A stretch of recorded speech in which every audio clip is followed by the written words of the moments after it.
Touch is a nose move to the palm of our hand. We can use this as a way to redirect our dog away from something or to simply get them warmed up, focused, and ready to work with us. Krypto, touch, touch, touch. Yes, Krypto, touch. Yes, good. Krypto, sit. Yes, yes, yes. Krypto, down. Yes, yes. Good boy. Krypto, sit. Yes, yes. Down. Yes, good boy. For come when called, we're going to say, Krypto, come. And then as soon as he turns and looks your way, you're going to mark yes, and then begin praising him. Getting that yes in is super important. That's what gets him moving and letting him know he did the right thing. Good job. And then, of course, we want to reward with more praise and a treat when he gets to us. You can practice this in the backyard, just kind of randomly anytime you're outside with him. And then, of course, you can also do this on a long leash so that you can practice in more distracting environments like the front yard or even at a park in a green space. Good boy. Come. Yes. Yes. Good boy. Good boy. Nice job. Good boy. Krypto, come. Yes. Good boy. Nice job. Yes. Good boy. Nice job. Leave it means back away from the thing that you were headed towards and look at me. So here we're practicing with treats, dropping treats. We're going to cue leave it. As soon as he backs away, we're going to say yes and reward him with a treat. Practicing like this helps prepare for those real life moments where things that are dangerous like medicine or certain foods are dropped to the ground. In real life though, you're not going to have treats on you. So what you're going to do is what we call a praise party to the treats. So when something spills, you're going to cue leave it. As soon as he backs away, you're going to yes and praise him all the way to the cookies and then get him that reward.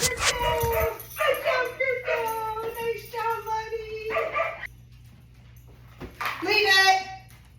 Yes, good boy. Nice job. Drop it means let go of the thing that is in your mouth. You can practice this with toys and anytime he does grab something unwanted, as well as just practicing randomly when he does have an item like a chew bone or a stick outside. Have him drop it, reward, and then let him go back to the thing. This just helps build in that daily practice so he's able to drop whatever item he might find. So you're going to cue drop it once he does yes, and then praise, and reward. And just like leave it, you can do the praise party to the treats. Krypto, place. Place means go there, lay down, and stay there until released. His release word is free. So when doing place, you're going to point towards his bed and say place. Once he has gone there and laid down, you will mark yes, and then reward by placing a treat on the bed. It's important that when we reward in place, that we are always placing the treat onto the bed. This helps him learn and understand that the food comes to him and that he does not need to try to get up and meet. This often happens when we deliver it straight from our hand in this situation. They see us coming and they go ahead and get up because they want to get that treat. We want him to know that the food comes to you where you are, stay put on the bed. So we always want to reward by placing the treat on the bed, next to him, in between his front feet, something like that. And then when you're ready for him to get up, you can cue free. If he gets up at any point and you did not release him, simply send him back to place. Do not reward right away. Make him work for it a little bit and then continue with rewarding. There are two main ways to work on place. The first one is what you see here. This is what we would call a formal training session. So this is time you set aside to specifically practice place, specifically practicing adding longer duration between treats, adding more distance that you can walk away, or adding in more distractions like you've been seeing me do here. Stomping, running, walking, opening cabinets, dropping items, things like that you can build in so that he learns that no matter what's happening, if we've cued him to place, he should stay there until he's released. And the goal over time is that you can slowly space out how often the treat is coming. So you're building more duration of time between the treat, more distractions, more distance. And then as you're able to do that, you're going to be slowly weaning off the treats more and more as you practice and add that duration of time between treats. The other way to practice is in real life situations. This can be a lot of different scenarios, but for me in my house, Dinner time is the main time I like to practice this. This helps prevent dogs from begging and bothering us. And also with our young dogs, it helps us just keep an eye on them and know where they are when we've sat down for something like dinner. So much like when you're doing the other training, you're going to have the bed. Just make sure it's in range of you where you're comfortable being able to reward him. And then you're going to eat. And then periodically you're just rewarding him just like you were in that other situation. Only you're going to be actually doing something instead of just training. So throughout dinner, I'm periodically rewarding him. If he gets up, I'm just going to send him back and we're going to keep going. Overall, Krypto has done amazing with this at dinner and stays mostly on his mat. Every once in a while, he gets up if another dog's treat bounces. But overall, doing so great with this. Sit. Stay is essentially the same thing as place, but without the dog bed. So you're going to cue him stay, walk away from him, come back, reward, just like we did with place. Only this time, you're actually going to give it directly to him instead of placing it on the bed. You're going to hand it directly to him, walk around, and then release him with free when you're ready for him to get up. The other main difference between place and stay is the duration of time you're going to use this. Stay is for shorter times, like under 5 minutes, whereas place can be used for any time frame from really short to 30, 45 minutes. Wait means stop and don't go any further. So when we say wait, we're drawing an imaginary line and telling him he cannot cross it. But he does not have to be in any specific position like stay in place. He can be sitting, laying down, moving around, any of those, as long as he does not cross that line. So here on the stairs, I've cued wait, telling him he cannot come up the stairs with me right now. And I'm going to walk around just like we did with place and stay, but then I'm going to periodically reward him for staying behind that line. When I do this, I'm just tossing the treat back behind that line so he knows that all the good stuff happens back away from me and behind that line. And just like place and stay, when I'm ready to release him, I can use my cue free to let him know he can now come with me. This is really helpful on stairs so that you don't have a dog that is tripping you going up or down the stairs, or if there are any rooms in the house you just simply didn't want him to follow you into. And for safety, this is a super important one to work on the front door and any door that goes to the outside world. So you're going to cue wait. Again, he can do whatever. He can move. He could even completely walk away as long as he's not trying to cross that line. Unlike place and stay, which always need released, wait only needs released if you're going to let him cross the line, like I did on the stairs. But here, if I'm stepping outside to pick up a package and then I'm going to come back in, I'm simply going to shut the door, praise and reward him, but there's no need to release him because I'm not letting him go out that door.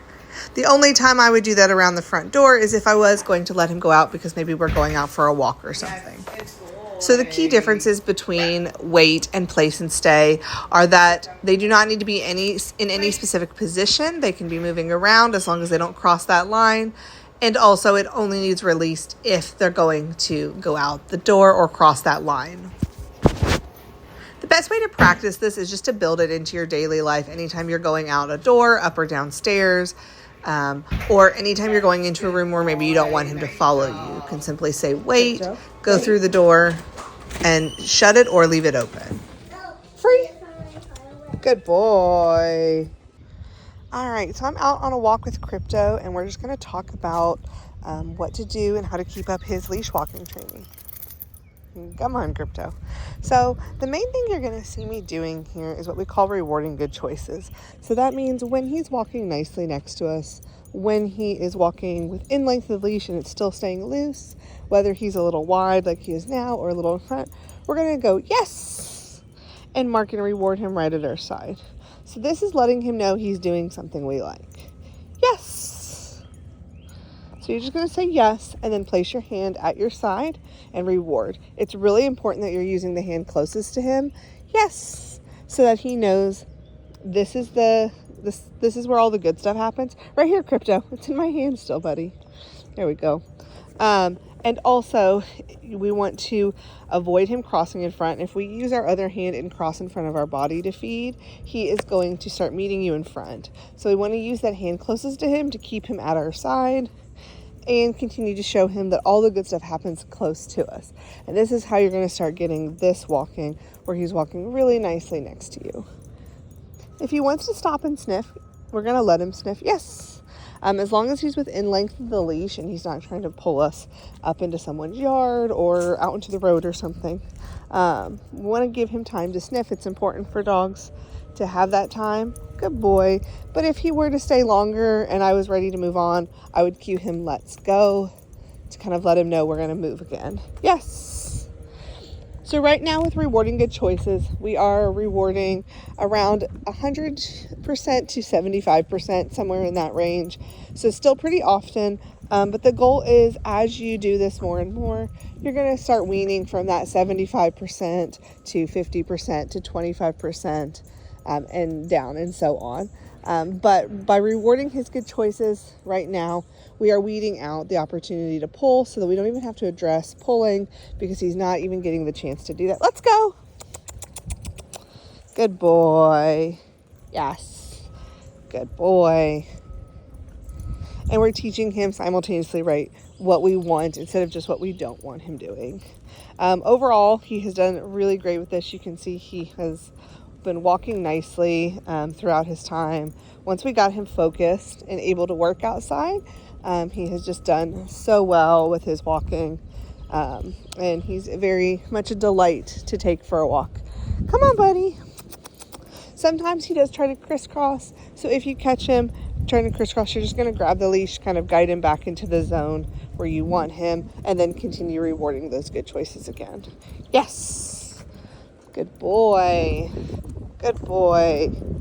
Nice job, Krypto. Nice job. Come on, buddy.